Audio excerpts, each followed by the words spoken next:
இந்திய தேசிய காங்கிரஸ் 1885ஆம் ஆண்டு ஏற்பட்ட இந்திய தேசிய காங்கிரஸின் தோற்றம் இந்திய அரசியல் சூழலில் ஒரு உறுதியான மாற்றத்தினை கொண்டு வந்தது.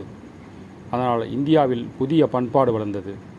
அப்பண்பாடு இடைக்காலத்திலிருந்து இந்தியாவில் நிலவிய மன்னராட்சி, நிலமானிய அமைப்பு அரசியல் பண்பாட்டினை மாற்றி அமைத்தது. காங்கிரஸ் ஓர் அகில இந்திய அரசியல் அமைப்பாக செயல்பட ஆரம்பித்தது. அது இந்திய மக்கள் அனைவரின் நலனுக்காகவும் பாடுபடத் தொடங்கியது. அது இந்தியாவில் பல்வேறு சமூக பண்பாட்டு குழுக்களின் பிரதிநிதியாக மாறியது. மேலும் காங்கிரஸ் இந்தியாவின் நவீன அரசியல் மயமாக்கத்தினை தொடங்கி வைத்தது. காங்கிரஸ் அமைப்பானது 1885 முதல் 1905 வரை நகரப்பகுதிகளில் வாழ்ந்த நடுத்தர குடும்பங்களிலிருந்து வந்த கற்றறிந்த அறிவாளிகளின் வழிகாட்டுதலில் இயங்க தொடங்கியது. அவர்களின் சமூக பின்னணி குறிப்பிட்ட வரையறையை கொண்டிருந்தது. எனினும் அதன் தலைவர்கள் சுதந்திர கருத்துக்கள் கொண்டவர்களாக விளங்கினர்.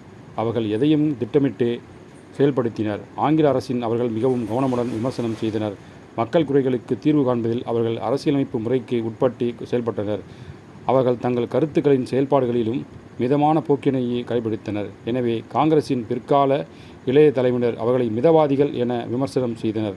இதனால்தான் 1885 முதல் 1905 வரையிலான இந்திய தேசிய இயக்கத்தின் முதல் 20 ஆண்டு கால சட்டத்தினை மிதவாதிகள் காலம் என்று அழைக்கிறோம்.